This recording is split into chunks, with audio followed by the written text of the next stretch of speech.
Hello everyone, very good afternoon. Please turn on your cameras so that we can have an interactive discussion related to the Pre-Pareekshan-3. Okay, people are waiting.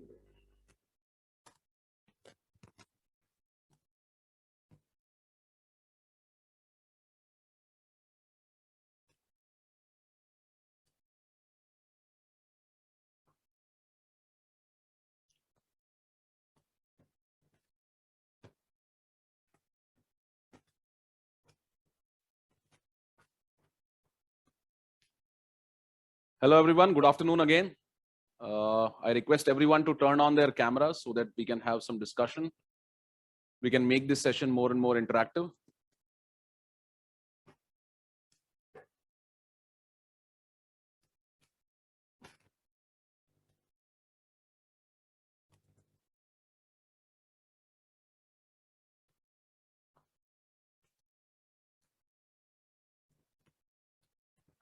Okay, so how was your experience of this test in which you appeared? What has been your performance and what has been your takeaways from this test? I would like to talk to some people. How has been your experience here?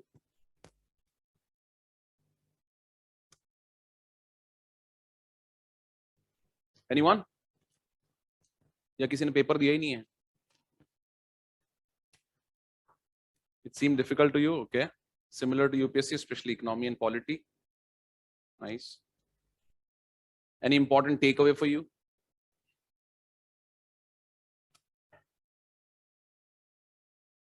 You can raise your hand. I'll allow you to speak.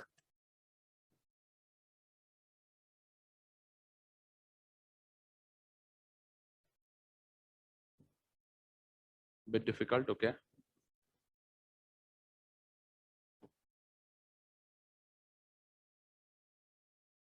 Result will be declared, I guess. It has been declared right now. Result has been declared, right?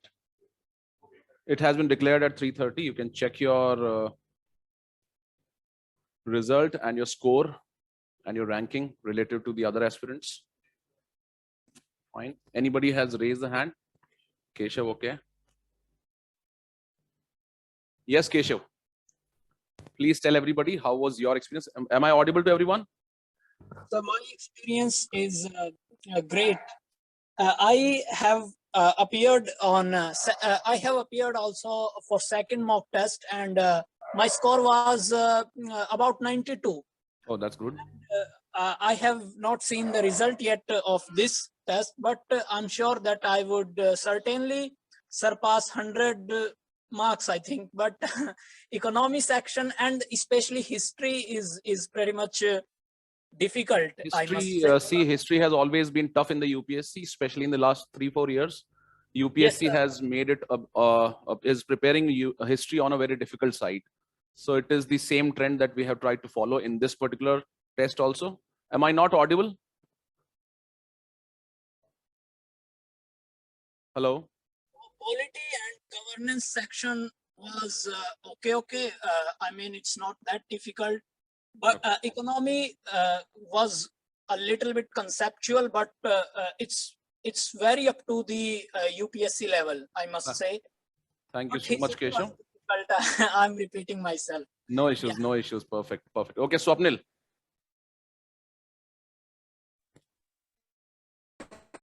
Hello. Yeah, hi, Swapnil. Hello, sir. Yes, please. Yes, sir. I think the paper was good. I have seen the score. I got around 110. Oh, that's and great. I think the paper was on the lines of the UPSC regarding the economy and polity section. And history tends to be difficult, but Your voice is not clear, Swapnil. Hello. Yeah, Swapnil. Yes, sir. Last time also I have given this pre-pareekshan test, and this helped me to qualify the prelims last year also, because I was able to eliminate the option and focus more on the conceptual basis. That's so good. I think the paper was very helpful, sir. Thank you so much. Zohra? Good evening, sir. Sir, I'll be very honest. RAU'S IAS, all the tests, FLT, pre-parikshan, since I'm a student of RAU'S, jolt you to a very different level. आपको होश में ला देता है, to be very honest. The paper was really fine for me because I've revised FLTs and everything. Thanks to Baswa sir for the comprehensive economics classes. So it was really good for me. EVS was also good for me. History gave me a shock that I really need to, it's beyond a spectrum because I knew about Binodni Das, but I did not know that the theatre was specifically mentioned at her name and all. So the history was a bit tricky for me. Overall, I had a good experience and I scored pretty fine, 92. So Perfect. Last question that we will take is from Narendra.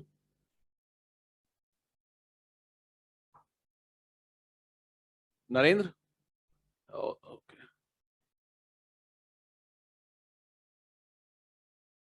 Okay, Narendra does not have any audio. Okay, fine.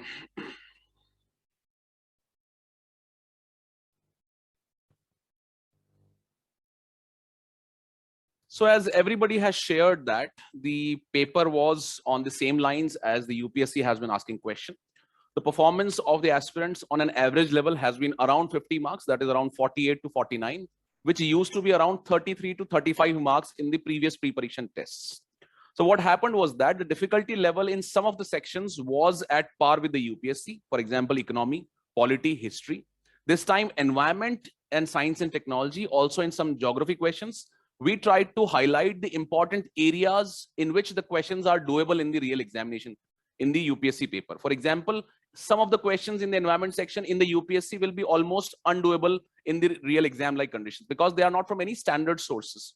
But there are certain areas, if you prepare them properly, there will be questions from those areas and you can answer those questions very well if you have prepared the basics of these areas, right? So that was the intent of adding some important themes from environment section, also in science and technology and in geography. That is why the score on an average level has increased from around 33 to 48, 49. That has been the trend. Otherwise, economy, polity, and history, they were on the same lines as the UPSC has been asking the questions. So let us look at first the performance of the aspirants in this paper. And after that, we will take up some of the areas on which UPSC can ask questions and also what has been the trend and which are the areas you need to focus upon from here on, right? So this is basically a strategy discussion rather than discussing the questions that were asked in the pre-parikshan. More or less, the questions can be solved from the standard textbooks for the particular subjects. For example, if the question is from the history section, they can be solved from the ancient medieval NCRTs or the new NCRTs plus your spectrum and the Bipan Chandra. Even if you look at the polity questions, they could be solved from your Lakshmikant. But the key thing that you need to focus upon from right now is the strategy that you need to have in your hand till the next 30 days when the examination is conducted on 5th of June, right? So if you look at the performance of the aspirants in this particular test, this is how the performance looks like. Around 5,000 aspirants appeared in this test. And there were aspirants who have scored as high as 159. And as I've already highlighted, the average stands somewhere here, right?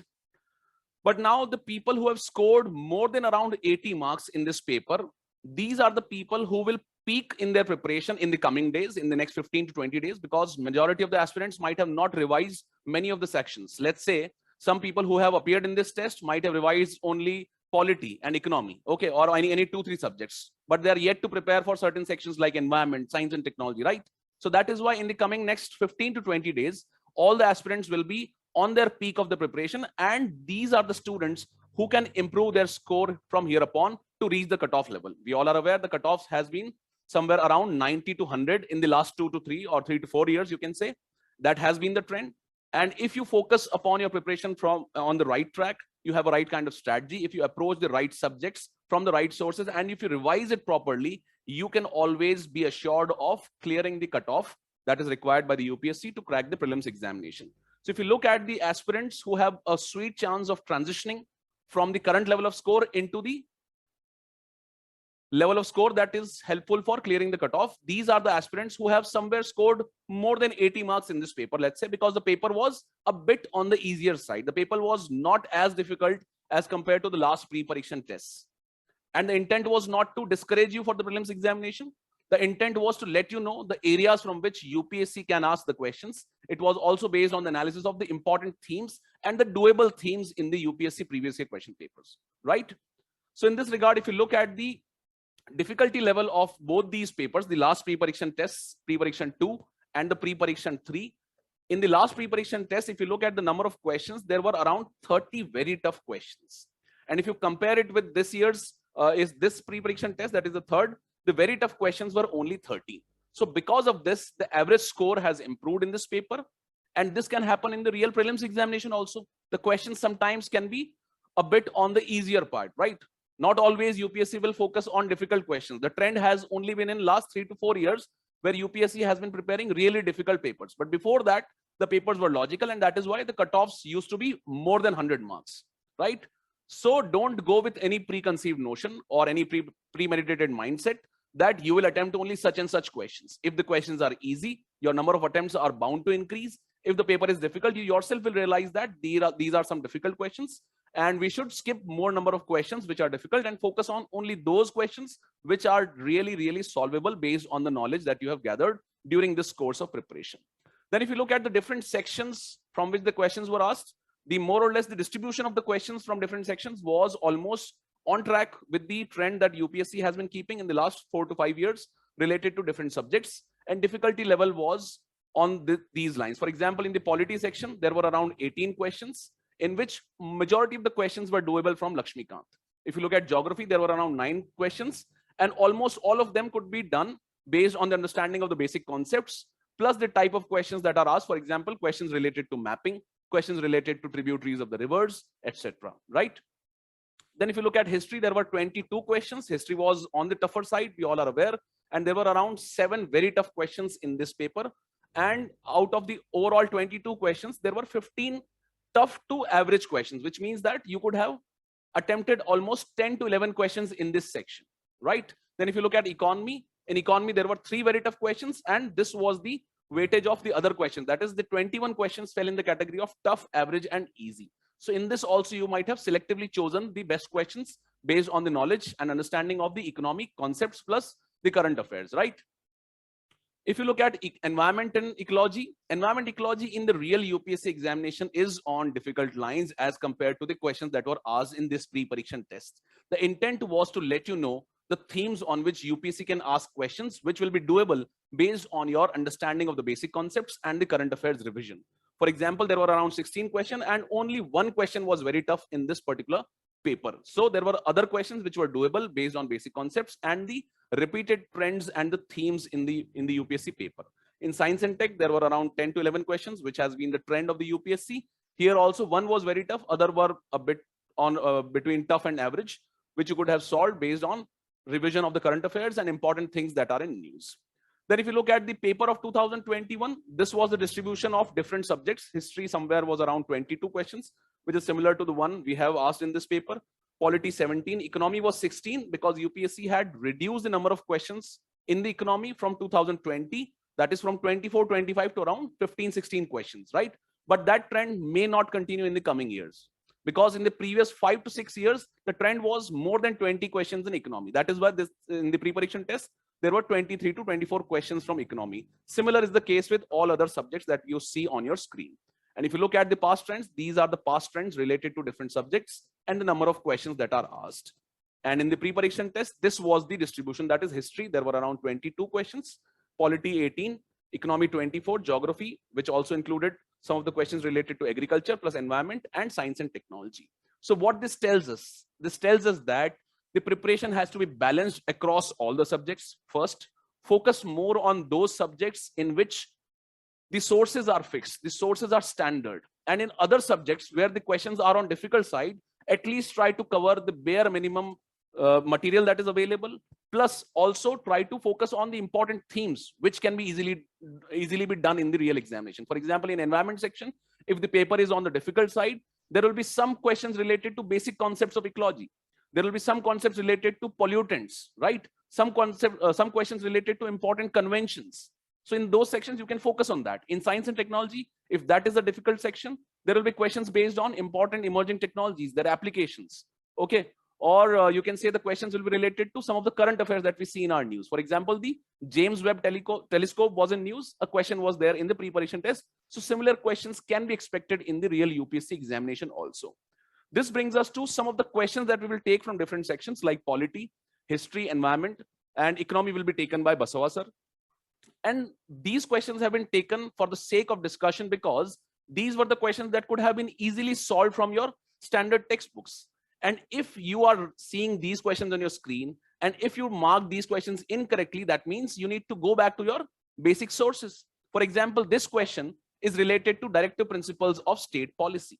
And it requires us to identify that which of the following DPSPs were not part of the original constitution. That is, which DPSPs were not added by the amendments, right? That is, which were not the part of the original constitutions, and the questions that were added by later amendments. So for example, this first statement, to secure opportunities for healthy development of the children, it was added by 42nd, which means that added by 42nd amendment, which means it was not a part of the original constitution. Second statement, state to minimize inequalities in income, status, facilities, and opportunity, it was added by 44th Constitutional Amendment Act. So this simply means that both of them were not a part of the original constitution. Look at the accuracy in this particular question. It is around 34.63%, which means that you have not learned the basics of all these questions, all these statements that are there, the basic DPSPs that are there. You need to learn them. Questions have been repeatedly asked from these themes like DPSPs, fundamental rights, fundamental duties. These are repetitive themes. So you need to learn all the DPSPs, which article, how were they added into the constitution? Were they part of the original constitution? Were they added after with some amendments in the constitution like 42nd, 44th, or the right to education related DPSP, right? So this is the one thing that you take away from here. Go to your basic sources, revise them properly. And if you are not able to score well in these questions, these are the questions that are going to cost you in the examination, because there will be difficult questions, which will be around 25 to 30 questions. But there will be some doable questions from your standard sources. So these questions need to be focused upon. Then let us look at this question that is related to fifth schedule areas. Look at the accuracy rate in this question of the aspirants. It is only around 20%. Fifth schedule is an important part of the constitution, right? Related to administration in the tribal areas. The constitution has provided certain provisions for the fifth schedule areas, for the sixth schedule areas. And if you look at this particular question, the executive power of the state does not extend to these areas unless authorized by the governor, which does not sound correct, because normally the authority of the executive power of the state extends to these areas unless the governor provides that some of the provisions will not be applicable to these areas. And the second statement is correct, that is, regulations that are made by the governor for the administration are subject to the assent of the president. So this clearly shows that, again, the basic understanding of the important topics in the basic books. Look at this question. Which of the following is or are correct about the president's rule in a state? Okay. First is that only parliament can make laws for that state. Second is, once imposed, it can be revoked by Lok Sabha by a simple majority. Now, emergencies are separate chapter in your Lakshmikant book, where you can go through national emergency, the president's rule, or the emergency in the states, and then the financial emergency. And you got to compare how these are different from each other. What are the ways in which they are implemented, or how the emergencies are proclaimed? Then what are the important things that happen in the normal functioning of the constitution? What are the changes that happen in case of all these emergencies? So in the first case, only the parliament can make laws for that state. In this case, it is not just the parliament. Parliament can delegate the power to make such laws for the state to the president also, right? So you have to focus upon the keywords like only here. Then once imposed, it can be revoked by Lok Sabha by a simple majority. Now, this statement might generally look correct in the first instance, but that is not the case, right? Because it can be only removed by the proclamation of the president, right? Because in case of national emergency, there are such provisions. Such provisions are not available in case of president's rule. So you need to be aware of the basic concepts. Do a comparative study of all the emergencies in the textbook related to polity. Look at this question. This question is, which of the following statements is or are correct about the Rajya Sabha? The constitution has fixed the term of Rajya Sabha members to about 6 years. Members of the Rajya Sabha alone participate in the removal of the Vice President of India. First statement is, the constitution has fixed the term of Rajya Sabha members to be 6 years. It is not the case, because the constitution provided that parliament should fix the term of the Rajya Sabha members. It was not the constitution, right? It was not directly provided in the constitution. Accordingly, the parliament enacted an act for the term of the Rajya Sabha members, and it was 6 years, right? So the first statement is incorrect here. Second, members of the Rajya Sabha alone participate in the removal of the Vice President of India. We all are aware that Vice President of India is the ex officio chairperson of the Rajya Sabha. But in case of removal, it is based on the resolution passed by Rajya Sabha by a special majority and agreed upon by the Lok Sabha by a simple majority. You can see it here, right? So such finer details related to these basic and parliament related questions are also a repeated theme in the UPSC. Here also you look at the accuracy, that is just around 37%, which shows you have to focus upon the basic subjects. You can't have more than 2 questions or 3 questions incorrect in the polity sections. Otherwise, it is going to cost you dearly in the overall prelims marks that you score out of the attempt in the prelims examination, right? Because already other sections are really difficult, but polity, where the source is fixed, the understanding, if you have proper of these particular areas, they are going to help you clear the prelims examination, right? Then look at this question. This is related to Speaker of the Lok Sabha. UPSC has repeatedly asked questions related to important constitutional authorities, right? First is Speaker can be removed by a resolution passed by the Lok Sabha by a majority of the total members of the House. Yes, this is the correct thing. Second is a motion for the removal of the Speaker can only be considered if it is supported by at least 100 members of the Lok Sabha. Now, this statement is incorrect because it is on the basis of support of 50 members. But the 100 member is in the case of the impeachment of the president and the Supreme Court judges, right? So if you had done it in a comparative manner, you could have easily remembered these figures. So in polity, you need to compare the different personalities. For example, when you're studying the president's power, okay, you got to compare the president's power with that of the governor of a state. Okay. So that is how we are going to go about. Yes or no? Are you samajh mein? Getting it? Or am I going very fast?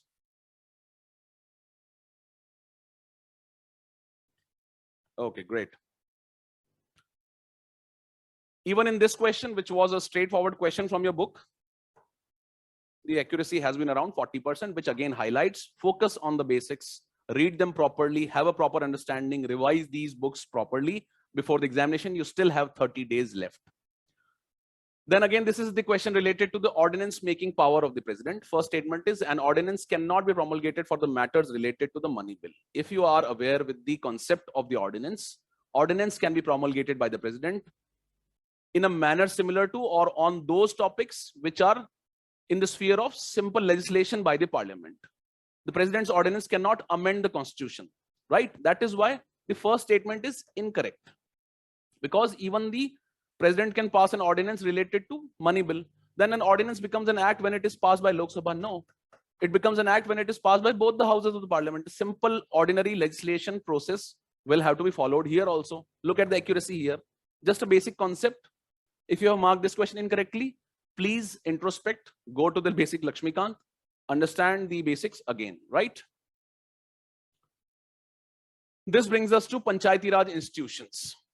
Again, in the Panchayati Raj institutions, in that chapter, there are provided compulsory provisions, voluntary provisions, plus what has been provided for in the constitution and the powers that have been transferred to the state legislatures under the constitution. Look at the first statement. Chairperson of the Gram Panchayat level shall be elected directly by the people. Now, normally this statement might sound correct, but if you look at the actual understanding of the Panchayati Raj institutions and the Gram Panchayats, you'll understand that this power has been provided to the state legislature, and state legislature will decide if the chairperson will be elected directly or indirectly, right? Second is the powers and the functions of the Gram Sabha have been defined by the Constitution of India.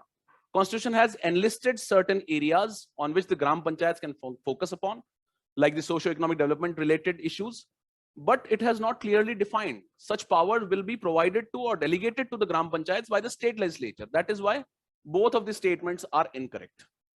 Right? Look at the accuracy here. It's 25%. Fine. Getting an idea? This brings us to history. In the history section, we have heard from everybody that history was a bit difficult.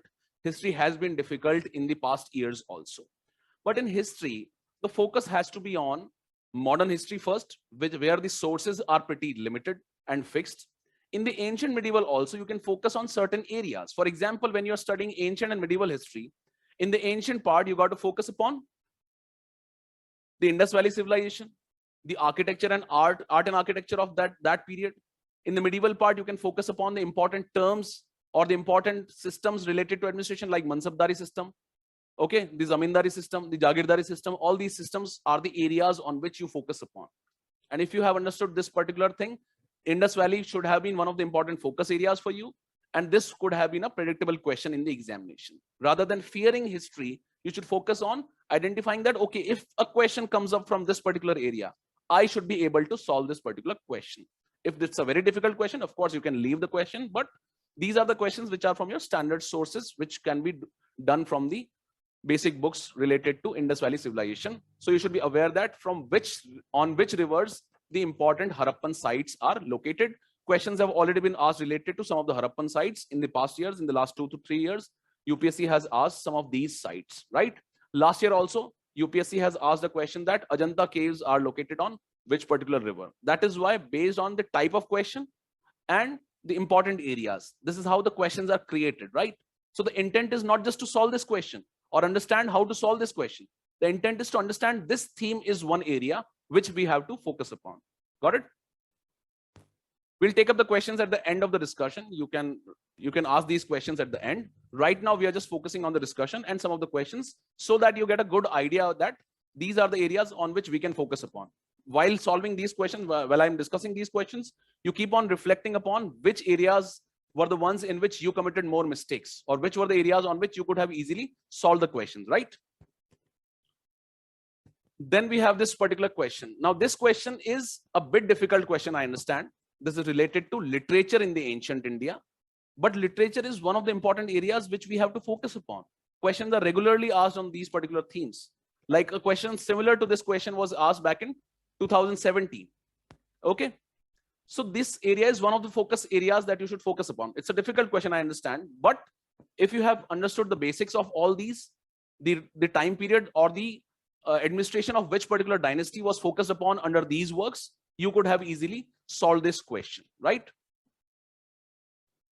Then there are questions from the modern history which are from fixed themes in the modern history in the UPSC. For example, questions are regularly asked related to council acts or the Government of India acts, like the Council Acts of 1909, the Government of India Act of 1935. All these are fixed areas. But even if in these areas, if you are marking the questions incorrectly, the accuracy rate here is just 20.15%, which means that you have not revised the basics properly. It does not tell that history is difficult. History is not difficult. The focus of your preparation has to be on doing the basics correctly rather than running here and there for more and more sources, or rather than trying to predict the questions that can be asked in the UPSC, right? So if somebody had properly done this question, he or she could have easily solved the question. Or maybe there might be aspirants who did not read the question correctly because the term incorrect is here, right? Then look at this question. This again is related to parallel government, again from the basic part in the Quit India movement. Everybody reads the important movements that were a part of the modern history. For example, Swadeshi movement, the non-cooperation movement, civil disobedience movement, Quit India movement. Again, this question is from the directly predictable theme of Quit India movement and the parallel government, that is Prati Sarkar, related to Quit India movement.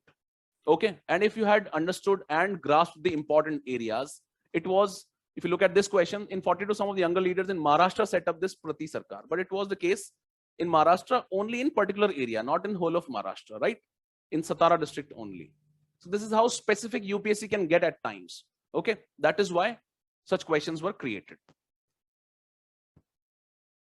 Then again, this is related to the activity of the revolutionaries abroad. So this question was created. This question was again a tough question for most of the aspirants because only 35% accuracy has been seen in case of this question, right? So focus on the important areas in the modern history as well. Important council acts, the administration of the British, educational developments, right? Development related to press, the important movements in the modern history, revolutionary activity. All these are important areas of focus for UPSC, right? Then again, a question related to cabinet mission. So in the last 6 years, or just 6 to 7 years before the independence, during the course of Second World War, various plans were provided to the Indian politicians that how the transition could take place from the British Empire into the India ruled empire. These are Wavell plan, the cabinet plan, the Cripps mission. So the provisions of these should be absolutely clear to you. These are the areas which UPSC will keep on asking questions again and again. Again, focus on these areas, right? So for example, if you are aware of the cabinet mission and the basic tenets of this, you could particularly see that this was the wrong statement. Because the cabinet mission did not provide the right to the princely states to secede from the Indian Union. But later on, the Mountbatten Plan, when the actual independence happened, had provided this particular thing. Then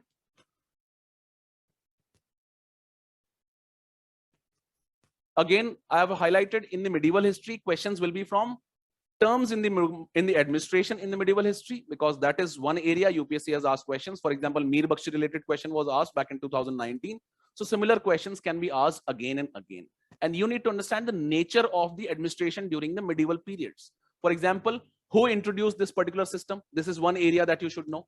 Here, Shah Jahan introduced this particular system, and we are required to identify the incorrect. Again, look at the wordings of the question. If the question is asking you to identify the correct statements or the incorrect statements, this is going to make the this will happen. You will have a tendency to commit silly mistakes in such questions even after knowing the question, right? Read the questions properly, the correct, incorrect, or what exactly is the requirement of the question, right?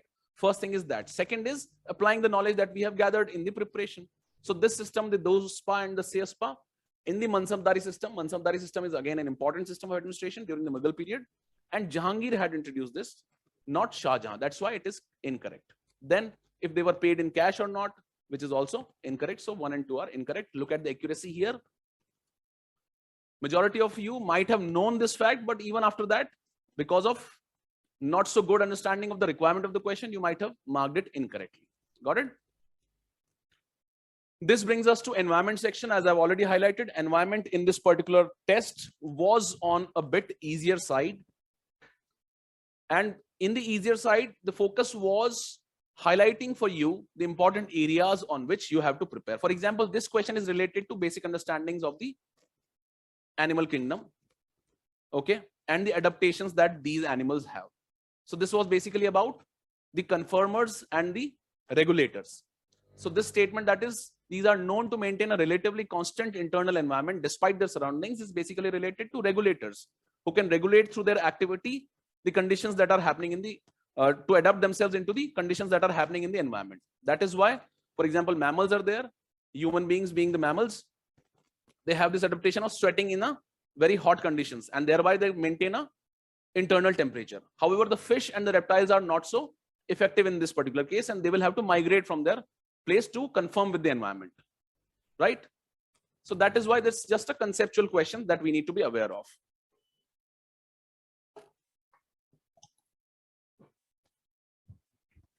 Then in the environment section, we have this one important theme where we got to understand the biodiversity interactions between different animals, the predation, commensalism, competition, and how the symbiotic relationship, all these we need to be aware. That is why predation is also one of the aspects there. The question requires us, which of the following is or are the adaptations against predation? So all these are basically adaptations against predation, right? The chemicals that are released by certain plants are also a part of their adaptation to avoid the predators. For example, some of the chemicals that are released like caffeine, nicotine, all these are, although used by human beings, but they were initially released by these plants, or they are being released by these plants as a part of their adaptation against the predators, right? Understand the basic concept. These are the questions from your basic NCERT of biology in the ecology section. Although majority of the aspirants could mark these questions correctly because they guessed the all of the above to be the correct answer. So that was also the case, right? But be aware of all the statements that are there in a particular question. Then look at this question.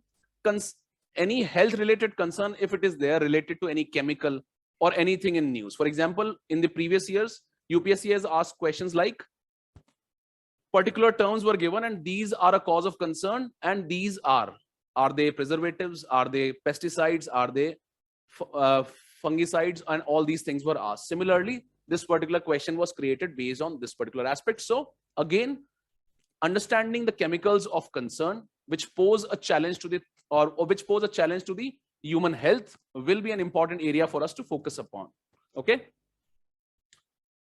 Then this carbon sequestration, because we want to reverse climate change, and anything related to carbon sequestration will be an important area, and ocean iron fertilization is one of the techniques to increase carbon sequestration so that we can reduce the carbon dioxide that is there in the atmosphere to reverse the, or to reduce, not reverse, or to reduce the impact of the global warming, right?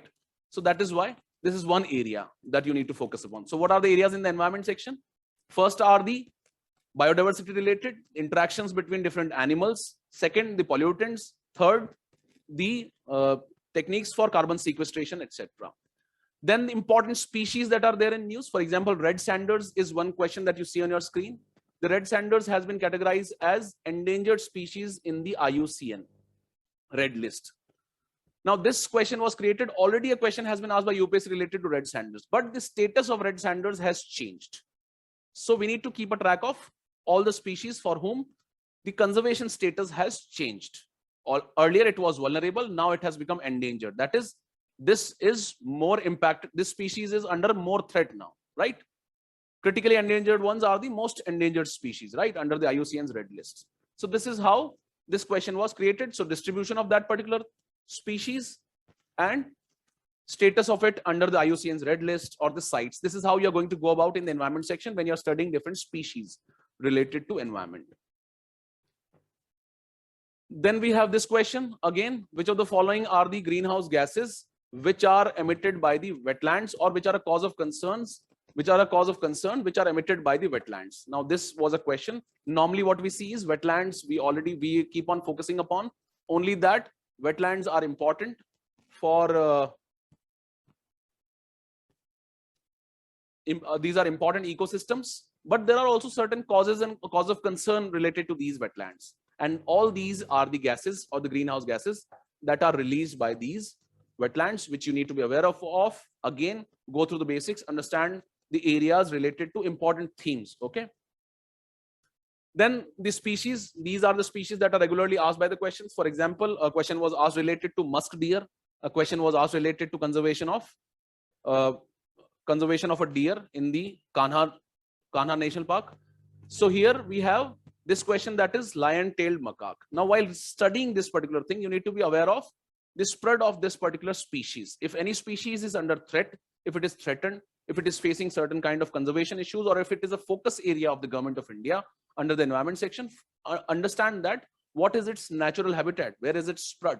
So if you understand that this is found only in, it is spread in Tamil Nadu, Kerala and Karnataka, where the upper limit is towards Karnataka, you could have eliminated the Papikonda and Nagarjuna Sri Salem Tiger Reserve. They are in Andhra Pradesh. So these were obviously not the right ones. Fine. This is how you apply the knowledge that you have gathered into solving the questions. Then rivers and its tributary, one of the important areas in geography. You keep on focusing upon that. Repeatedly questions have been asked. Prepare this section really properly. Then important strategic locations that are there in news. A question was asked related to Siachen Glacier. The Ladakh Plateau is regularly in news. That is why we have to understand their location and the relative location related to important features, geographical features, any river, any mountain range that is nearby. So if Ladakh Plateau is here, you see that Zanskar lies to its south, while Jojila Pass lies to its west, right? Then this question was also related to current affairs. It is related to the Ukraine-Russia conflict. And all the locations related to the Ukraine-Russia conflict will be important for us, because some of the countries, some of the Scandinavian countries have shown their intent of joining NATO after this war has broken out between the Ukraine and Russia. So we need to be aware of the countries, Scandinavian countries, which share a border with the Baltic Sea. Okay, because this has been the focus area. Belarus has continuously been in news because of its support to Russia, right? So we need to be aware of the location of these countries. If you look at this, only Sweden shares a border with the Baltic Sea and not Norway, although basic tendency might be to tick Norway also here, right? Keep a track of all these things. Then, which of the following will have alpine meadows? These are basically grasslands that are found at high latitudes or at high altitudes. Okay. So in case of high altitudes, these are the national parks that are located at high altitude. Dachigam is in Jammu and Kashmir. Valley of Flowers National Park is in Uttarakhand. So here, Kibul Lamjao is a national park which is located on the lake, Loktak Lake. So alpine meadows are not a question here, right? Again, understanding the location of national parks, their relative environment or the climate that is there in these areas will be really, really important for us. Then again, such questions have been asked regularly by the UPSC. Earlier, a question was asked, if a person is traveling from Kohima to Kottayam, how many states this person will pass? Similar question was created related to Itanagar to Gandhinagar, that is Arunachal Pradesh to Gujarat. This is basic understanding and basic mapping of political geography of India. Then in science, questions will be asked from current affairs related to applications of emerging technologies, important technologies, a basic understanding of how the things are functioning here. For example, this question is related to James Webb Space Telescope. In this case, if you are preparing the James Webb Telescope, you need to compare it with the another important telescope, that is Hubble Telescope. James Webb Telescope has been in news because it is becoming functional now. So you need to compare it with the Hubble Telescope. So on which wavelengths does it work? You need to be aware of that. It is mentioned here that optical and ultraviolet wavelengths. If you had done a comparative study, this is the case in case of Hubble Telescope and not the case in case of James Webb Telescope. Here the infrared wavelengths are the focus areas of the James Webb Telescope. Plus the orbit is not same. That is, it is not in the low Earth orbit or not the same as the Hubble Telescope. It is far away in the Lagrangian points. We no need to understand the key terms. At least we should have a comparative understanding of how both these telescopes are functioning, because they are very, very important, right? And they are a part of our current affairs. Then millimeter wave band. This is basically related to 5G technology. Okay. 4G, 5G, LTE, voice over LTE, all these have been part of the questions in the previous years related to science and technology. So you should be aware of the basics of the 5G technology and how it functions. Okay. Here it works in the lower frequency range.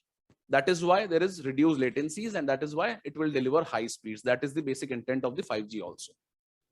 Got it? Then these are the technologies that are in news related to Internet of Things. Already a question has been asked by UPSC related to Internet of Things. So this is it from my side. I have highlighted the areas that you can focus upon. We have highlighted that this is basically a strategy discussion where you can focus upon these areas in particular subjects in science and technology, environment, polity. You need to brush up the basics where already we have seen some low accuracy, although people were claiming it to be difficult. But if you had prepared it properly from the Lakshmikant and the basic textbooks, you could have solved it. Even in modern history and history, there were certain areas or certain themes which can be focused upon, like the cabinet mission, Cripps mission, Wavell plan, the Quit India movement, the civil disobedience movement, non-cooperation movement. These are the areas which you need to focus upon. Council acts, right? Administration under the British rule. All these are areas which you need to focus upon. Similar was the case in case of other areas that we have seen. Okay, so this is how you are going to devise a strategy. From now, Baswa sir will discuss the questions related to economy, and at the end of this discussion, we'll take up certain questions. Also, for people who are listening to this discussion, the pre-pareekshan test 1, 2, and 3 will be again made live on the website, that is on eLearn platform. You can attempt them before the examination. They will be live and in an attemptable format till the prelims examination, so that you can attempt it as and when you are prepared. Okay, somebody might have appeared in the Pre-Pareekshan 3 for the first time, so they can again go back and attempt the Pre-Pareekshan 1 and 2. Okay, so that is one announcement that we have. Now Baswa sir will take over from here. Yes, good afternoon everyone. Am I audible? Yes. Okay, I hope you are able to see the screen. Fine. So how did you find the questions from the Indian economy? Easy, tough, medium? Yes.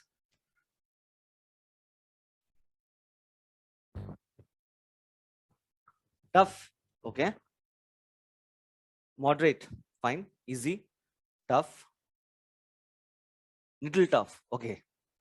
Fine. Moderate. QRP classes have helped. Okay. Fine. So let's discuss about the Indian economy. Fine. So in this particular pre-pareekshan test, we had asked almost 24 questions from the Indian economy. And as you can see, out of 24 questions, 12 questions were found to be difficult by the students. And remaining questions were considered to be quite easy or on an average level. So out of 24 questions, 12 questions were difficult which means almost 50% of the questions were considered to be difficult for the students, and remaining 50% of the questions were considered to be medium or say easy.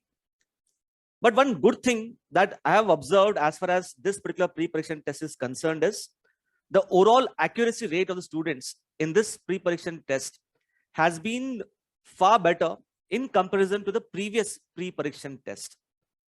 As you can see, in this particular pre-pareekshan test, the overall accuracy rate has been almost like 47%, which is actually very commendable when it comes to the Indian economy. So students have been able to answer a lot of questions from the Indian economy correctly this time. So this shows that over a period of time, as you have attempted the mock test, as you have studied the Indian economy, over a period of time, your ability to handle the questions from the Indian economy has substantially improved. So let's take up some questions for the discussion from the Indian economy. So as you can see, we had 24 questions from the Indian economy, but obviously I'll not be able to discuss all the questions here. I have picked up certain questions which the students have found it to be a little difficult. So those questions I will be discussing here.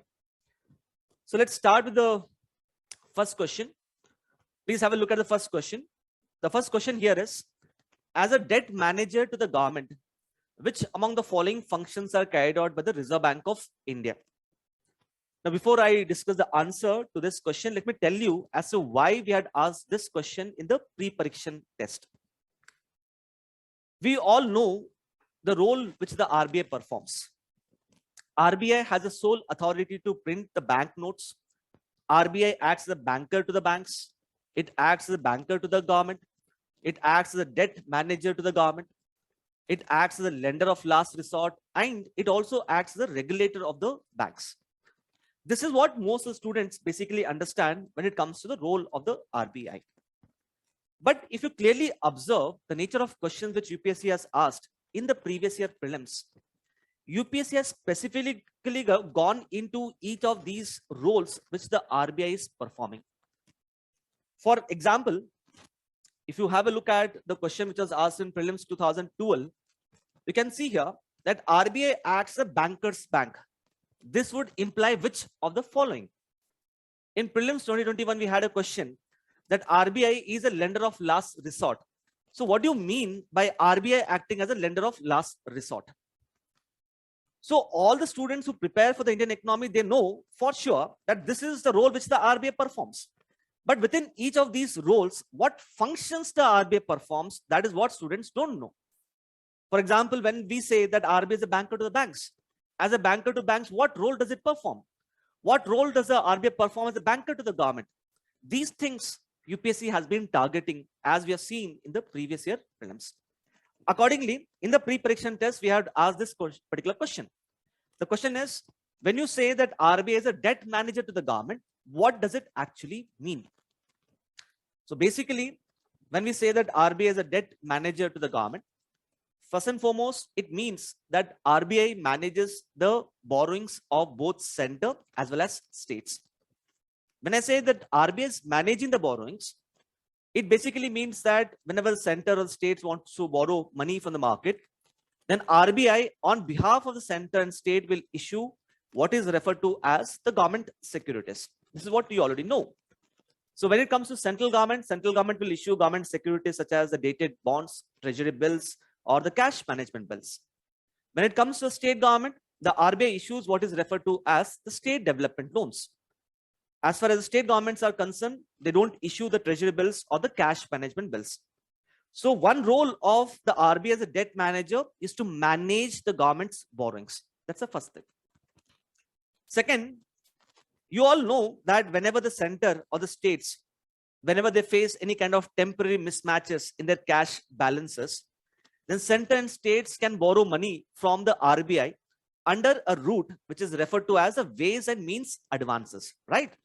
And we know that as far as the ways and means advances is concerned, the RBI will fix a limit on the ways and means advances. So as far as the limit on the central government ways and means advances is concerned, RBI will fix a limit based upon the mutual consultation with the central government. And as far as the limit on the state government is concerned, RBI will fix a limit on the ways and means advances based upon the recommendations of a committee. The latest committee based upon which RBI has fixed the ways and means advance limit for the states is the Sudhir Srivastava committee. So RBI will fix a limit on ways and means advances. And last and most important is RBI will also authorize or issue licenses to the primary dealers. Primary dealers are basically those entities which have been authorized by the RBI to buy the government securities from the RBI directly. So as a debt manager, RBI will manage the government borrowings. It will fix a limit on ways and means advances, and it will authorize the primary dealers. But look at the second option. The second option says fix limit on the market borrowings of the government. Does the RBI fix limit on the market borrowings of the government? RBI does not play any role with respect to fixing a limit on the market borrowings. The limit on the market borrowings of the government is actually fixed under the FRBM Act. I hope you must be knowing about the FRBM Act, right? That there's a limit on the fiscal deficit. So it is the FRBM Act which sets a limit on the market borrowings of the government, not the RBI. So the right answer to this particular question should be 1, 3, and 4. That is option C should be the right answer.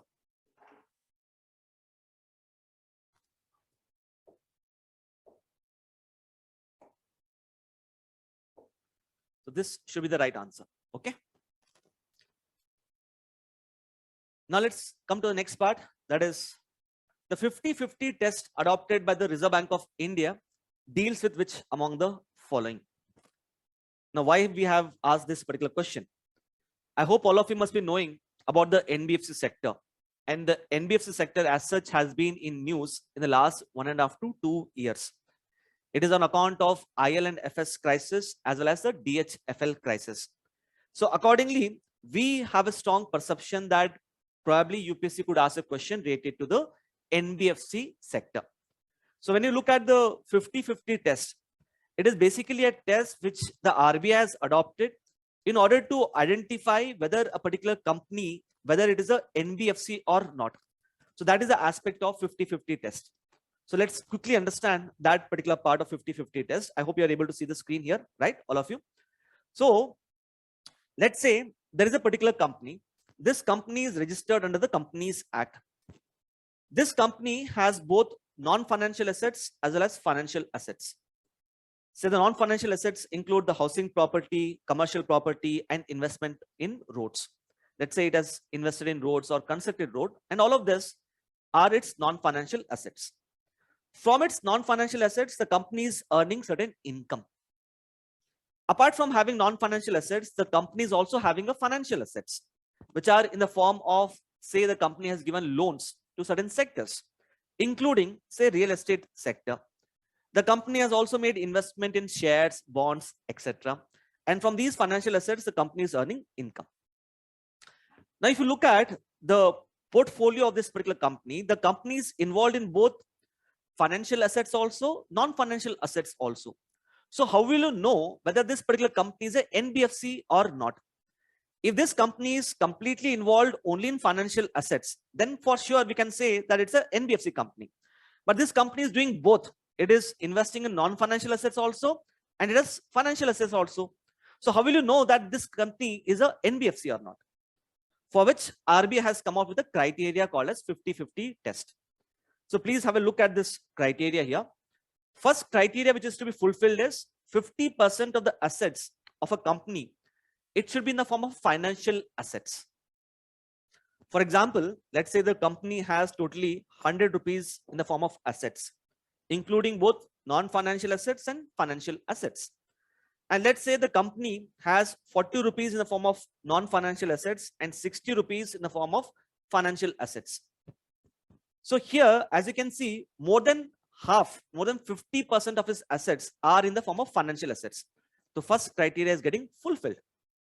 If it has 60 in the form of non-financial assets and 40 in the form of financial assets, that case, the first criteria will not be fulfilled. So let's say the first criteria is fulfilled.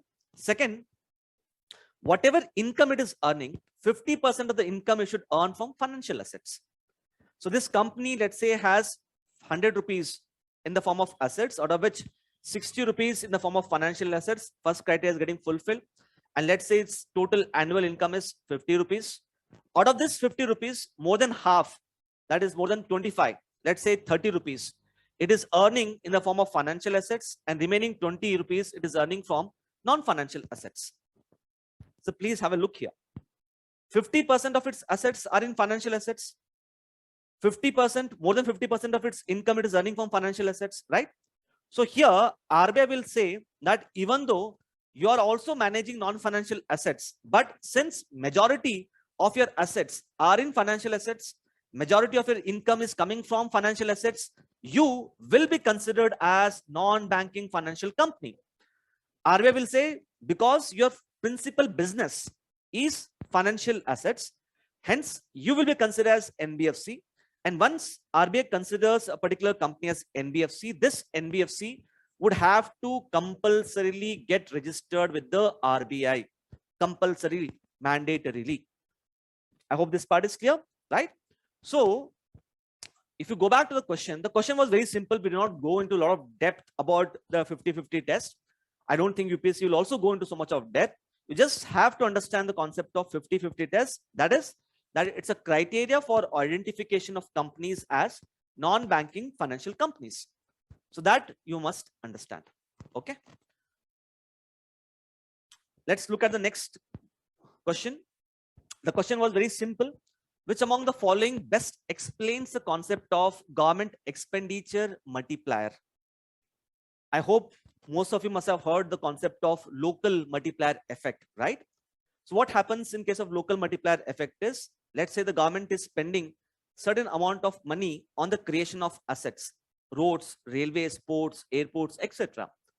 In that case, automatically this government investment or the government expenditure will be able to crowd in the private sector investment.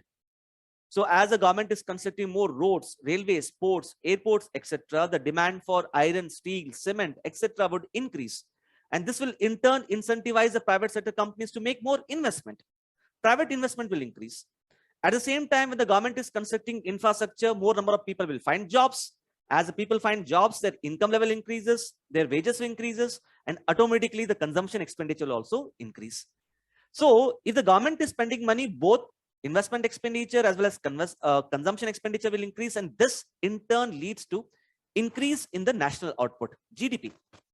For example, it is being said that every 1 rupee which the government spends on creation of assets, capital assets, this will get multiplied by 2.5 times. This itself is referred to as government expenditure multiplier, which means to what extent my GDP changes in response to the increase in the government's expenditure.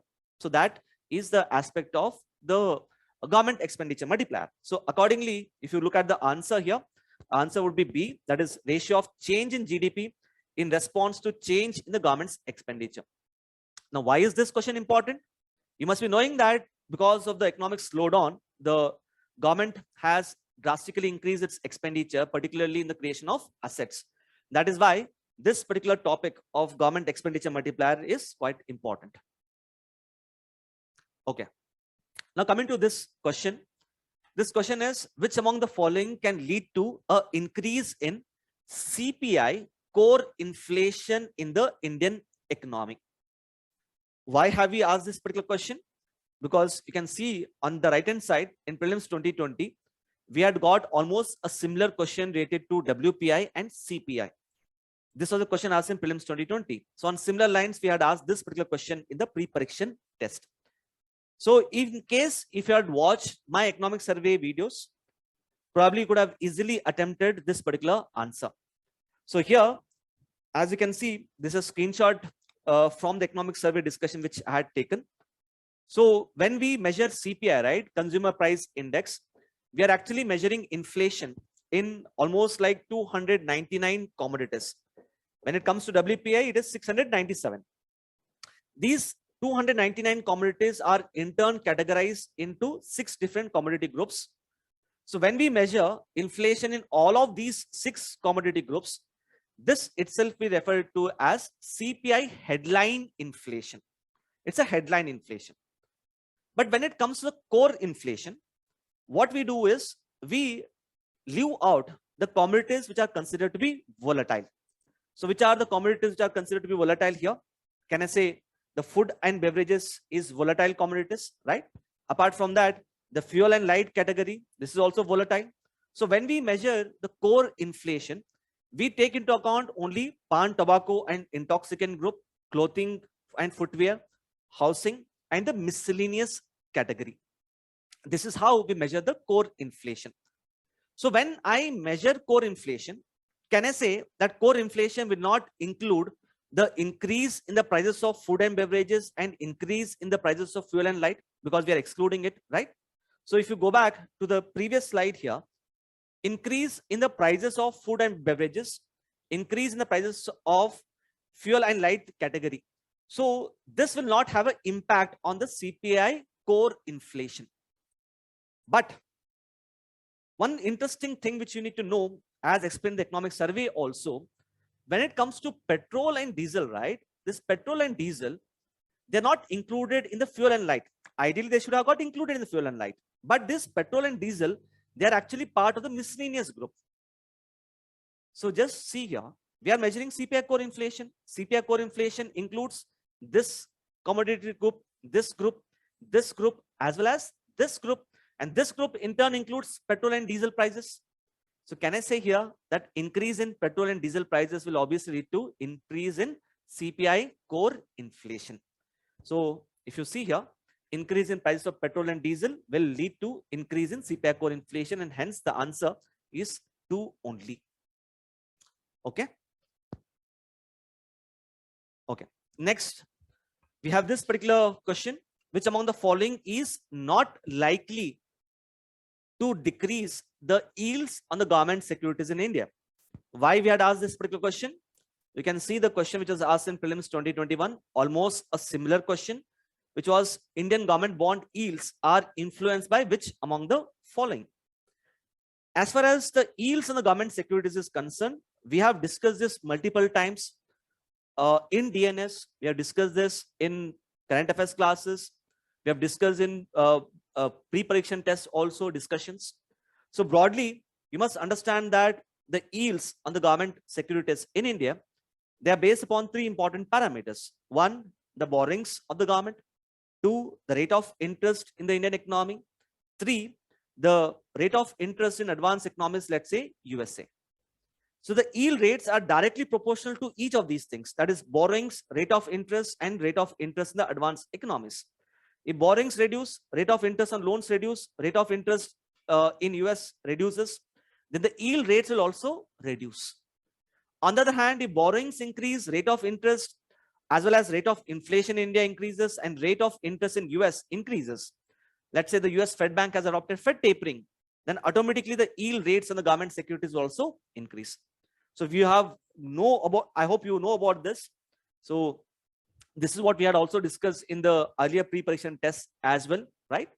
So if you look at this part, here the question is, which of the following is not likely to decrease the yields? So as I told you, yields will reduce on account of what? On account of decrease in borrowings, decrease in rate of interest in India, decrease in rate of inflation in India, and decrease in the rate of interest in US. That is when US has adopted quantitative easing, right? So if you look at this option, this will lead to reduction. This will lead to reduction. This will also lead to reduction. Whereas higher market borrowings of the government will actually lead to increase and not decrease. So right answer here would be C. Okay. Okay. Now the next question here. The next question is, which among the following are considered as priority sector loans for the agriculture sector? Why we have asked this question? One, as you can see in Prelims 2013, we had a question as to priority sector lending by India constitutes which among the following? On similar lines, in Prelims 2020, we had a question as to what kind of loans can be given under the Kisan Credit Card. So you could get a question as to when loans under the priority sector are given for the agriculture sector, what kind of loans can be given? So this was a question which we had asked in the pre-pareekshan test. And here, if you go to the guidelines issued by the Reserve Bank of India, you can see clearly here, these are the list of activities for which priority sector loans in the Indian agriculture can be given. if you look at the first four options, first four things, right? Like crop loans, purchase of land, loans to distressed farmers, loans under Kisan credit card. If you get them as options, most of us would choose them as the correct options, even without knowing it, right? But here the problem is, if you look at the last three part, even they are also considered to be a priority sector loans for the agriculture. What are these? One, loans which the banks extend against the negotiable warehousing receipts. Two, loans which the banks give for the installation of agricultural pump sets or for setting up of solar power plants on the agricultural fields. And more importantly, loans which are given to the agricultural startups as well as loans for the food processing industries.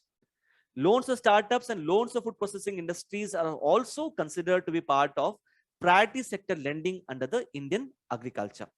So you have to remember these things. So the right answer in this particular case would be all of the above: 1, 2, 3, 4, and 5. Okay. Let's take up the next question here. Okay. Next question is with respect to the present status of public finance. The question here is, it is asking a question with respect to the trends in direct and indirect taxes, trends in terms of tax to GDP ratio, and so on.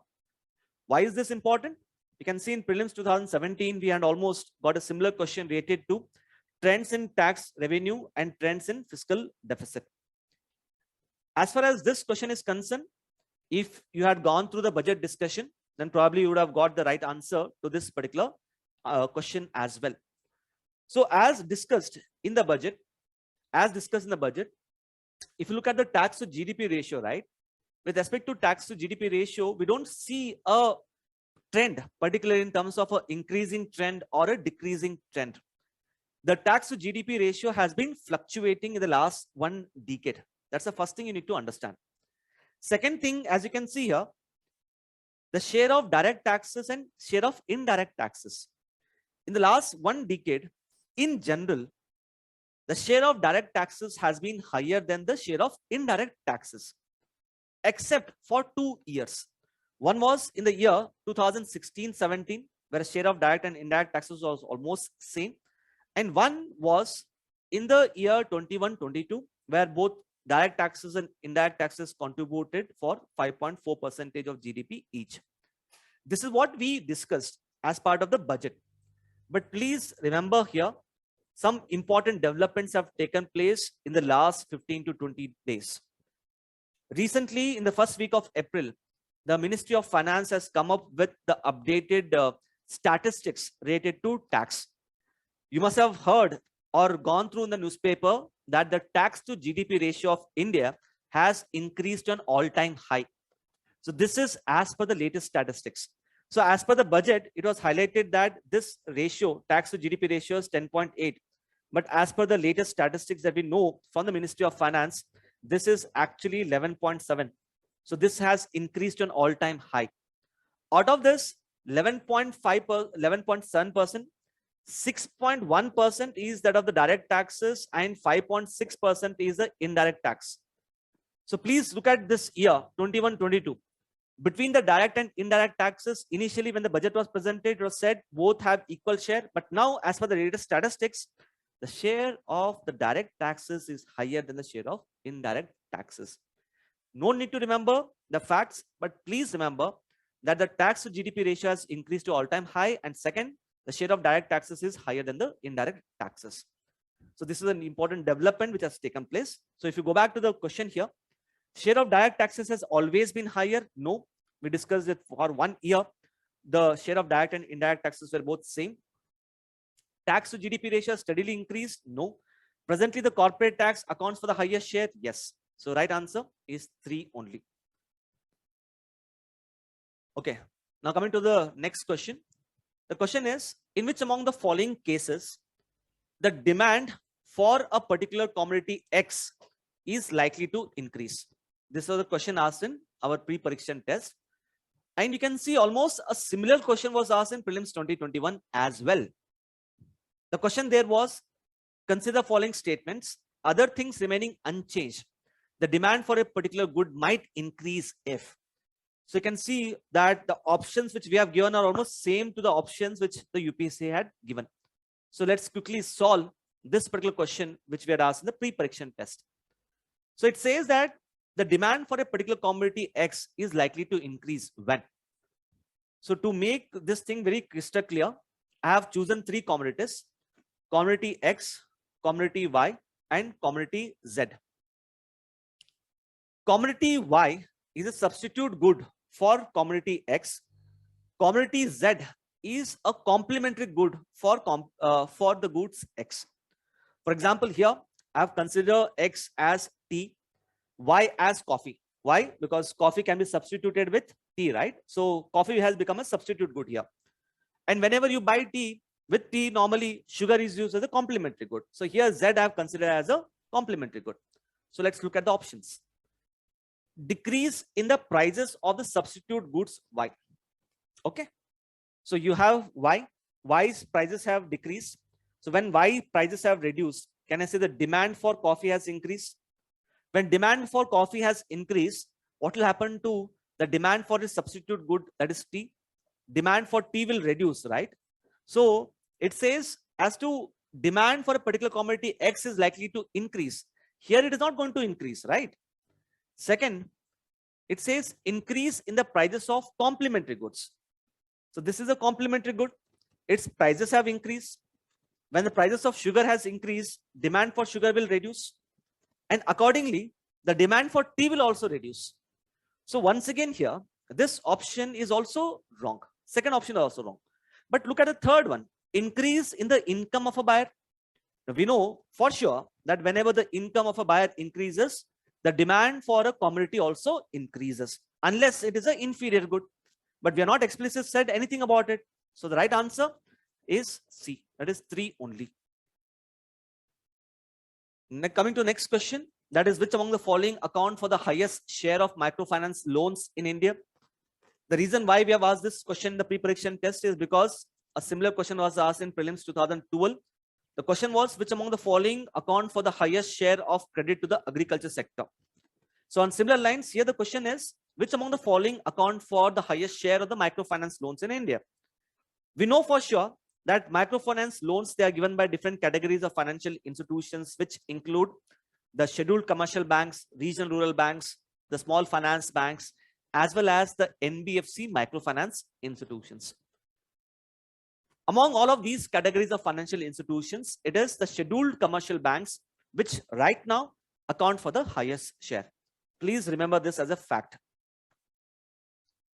Next, which among the following measures is not likely to be taken by the government as part of the counter-cyclical fiscal policy to check inflation? You can see almost a similar question was asked in Prelims 2021. The question was which among the following steps is most likely to be taken by the government to deal with the recession? Here we have said as to which steps is not likely to be taken by the government as part of counter-cyclical fiscal policy to check inflation. Now we know that to check inflation, when there is a excess money supply, what should the government do? The government should suck out the excess money, right? To suck out the excess money, the government will have to increase the tax rates and decrease its expenditure. These two things we know for sure. Apart from that, sometimes inflation can also take place because we have a shortage of certain essential goods within the Indian economy. Normally, we have seen that in case of India, inflation takes place because we have a shortage of pulses, shortage of edible oils. So to increase the supply of pulses, to increase the supply of edible oils, what will the government do? Government will reduce the customs duty on these essential goods, right? By reducing the custom duty on pulses, edible oils, government will ensure that there is more supply of pulses and edible oils within India. So as part of counter-cyclical fiscal policy, the government will obviously increase the tax rate and reduce its expenditure, but at the same time, government will also reduce the customs duty on certain essential goods. Apart from that, in order to suck out the excess money, the government will also reduce the tax exemptions which it has given to companies as well as individuals. So if you clearly look at the options here, counter-cyclical fiscal policy to check inflation, the government will obviously increase the tax rates, government will decrease the customs duty, government will reduce the tax exemptions, but government will not increase the expenditure. Rather, the government will reduce the expenditure. So right answer here should be C. Okay.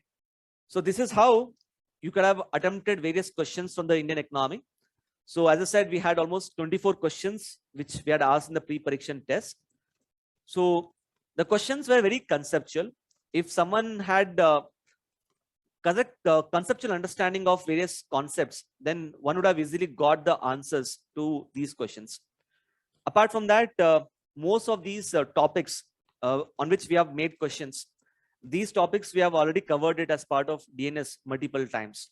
So if you have gone through current affairs, if you are well aware of conceptual things related into Indian economy, if you have revised thoroughly, you would have easily got most of the questions right. Fine. So this is it as far as I'm concerned. So in case if you have any doubts, you can start asking your doubts. Thank you so much.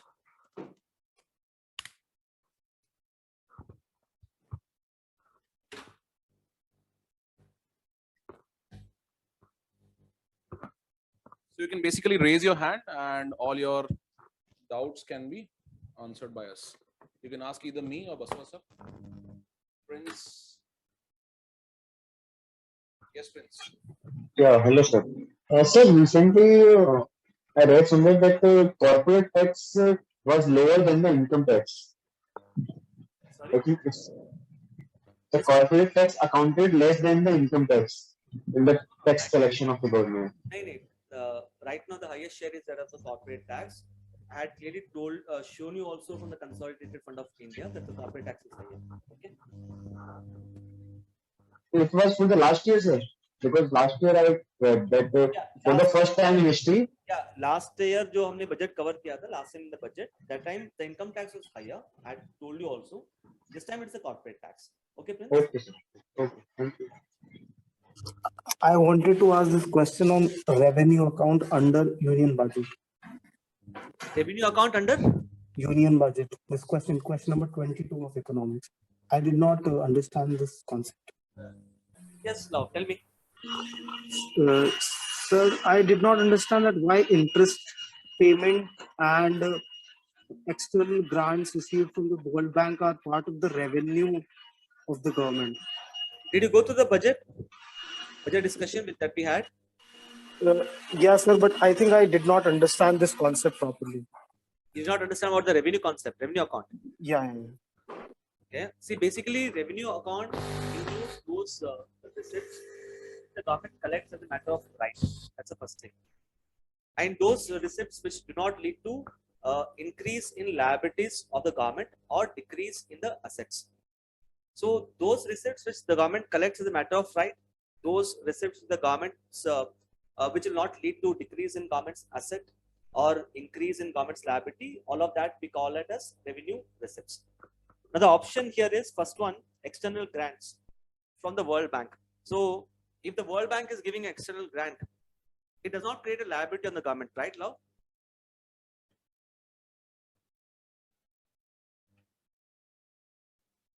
Yes, Love? Yes, sir. Yeah. So when the World Bank gives a grant, right, it is not creating a liability on the government. Yes. Since it does not create a liability on the government, government does not have to pay it back. So it becomes part of the revenue receipts. But on the other hand, if World Bank is giving a loan, which the government has got to pay it back, then it will become part of the capital receipts. This part is clear? Okay. Okay. And what's the second doubt? So interest payments. Why interest is part of the revenue which government has to give back is part of the revenue? Interest payments, you're saying? Yes. So there, if you see, revenue account has two components: revenue receipts and revenue expenditure. When you look at the revenue expenditure is the expenditure which the government incurs on a recurring basis. It's the expenditure which the government has to incur for the maintenance related purpose. So let's say the government has borrowed certain loans, and on the loans the government has to pay the interest. Don't you think it's part of the maintenance related aspects of the government? Okay. Right? So that is why it becomes part of the revenue expenditure. Okay. Okay. Sir, one more thing. So where can I get the PDF of this pre-parikshan test? It will be uploaded, don't worry. It will be uploaded on the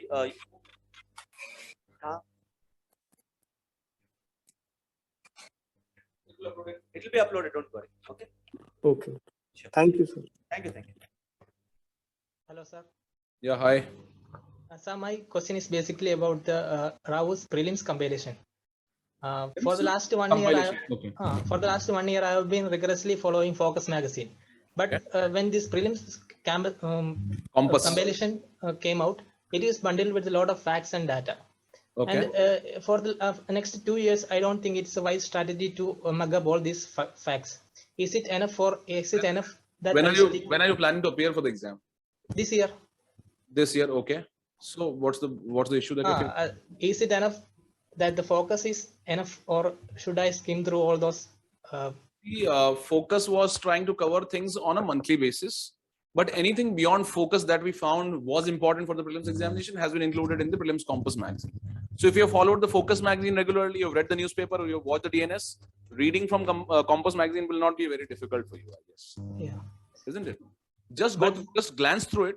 Okay. Try to understand the basics that you might be knowing, let's say 60% of it already. Okay. So why not know about more the 30-40% extra that has been added? That's not going to be a problem, I guess, right? Okay, thank you. Okay.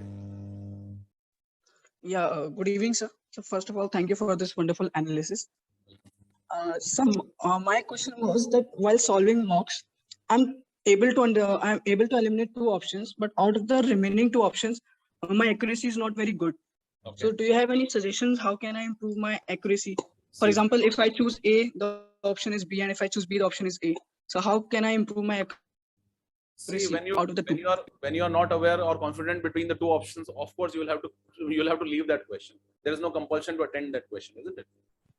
But sir, if I'm confused between 2 options, there are 50 chances of getting it correct. So you got to give a shot, right, sir? See, there are chances might be there, but what would happen if there are 15 to 20 such questions where you have doubt between the 2 options? What will you do then?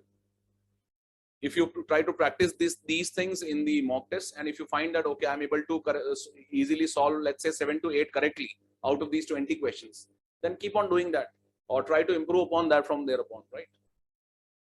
Best to yahi hai ki we should focus upon the basics, understand the basics, and if they are applicable and we do not fall into such traps in the examination, that should be our first priority. So that such kind of questions in the exam are the minimum in number, isn't it? Yes, sir. Because there is no strategy for that. How you finalize any question after you have eliminated 2 options? It is a guess based on your knowledge and understanding only. So the first focus has to be on improving the fundamentals, and then if it is applicable somewhere through the extended knowledge that we have, you can of course go for such questions. Okay. Thanks a lot, sir. Thank you. Okay. Yeah. Hi. Good evening. So I wanted to ask, like, how many months of current affair is generally enough, like past 1 year or like 6 months, like that? See, there is no limit that UPSC has provided, but based on our understanding, we always focus on current affairs of last 1.5 years at least. Okay, because beyond that, it's not possible to remember everything that happened in past 2 to 3 years, isn't it? Some of the things keep on continuing for 2-3 years, so they'll be more important. Fine. There will be some events that might have happened standalone in 2019, but that's not possible to remember all these things. So focus has to be on 1.5 years current affairs. They're already part of your compass magazine. Yeah, and one more thing: is there any initiative from RAU'S regarding like pre-prediction about CSAT? About CSAT. Yeah. Tests are a part of the test series related to CSAT. There are, I think, 4 to 5 mocks related to CSAT, so you can attempt it. Okay. Thank you. Okay. Sumit. Try again. Good evening, sir. Good evening, Sumit. Bye. Sir, my question is to Basava sir that regarding the bonds and yields, their yields. Okay. I'm getting this question wrong every time, and I'm not able to logically relate the relation between the bond prices, their yields, and interest rates. Sumit, you had attended my economic survey class, right? I remember that. Yes, sir. So still I am getting it confused. Okay. What you can do in that particular case is in the YouTube, you can just type DNS RAU'S within the inverted commas operation twist. Okay.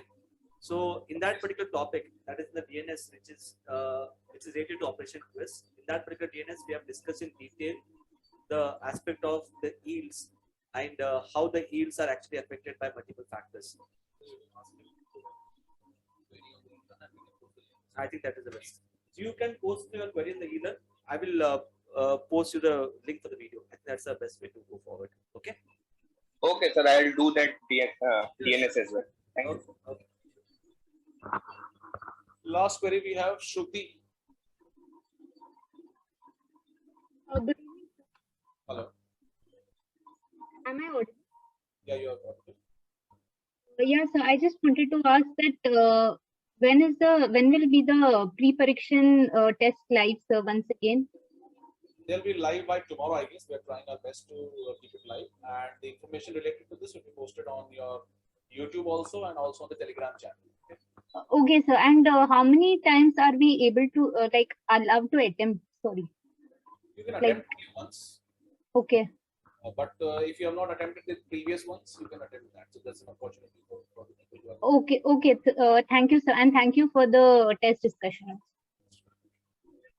Predict the questions in any section for that matter, but you can predict the themes, okay, based on the analysis of previous years. So you analyze the previous years, pick up based on the important areas. For example, while discussing history, I highlighted questions have regularly been asked from Council Acts and the Government of India Act.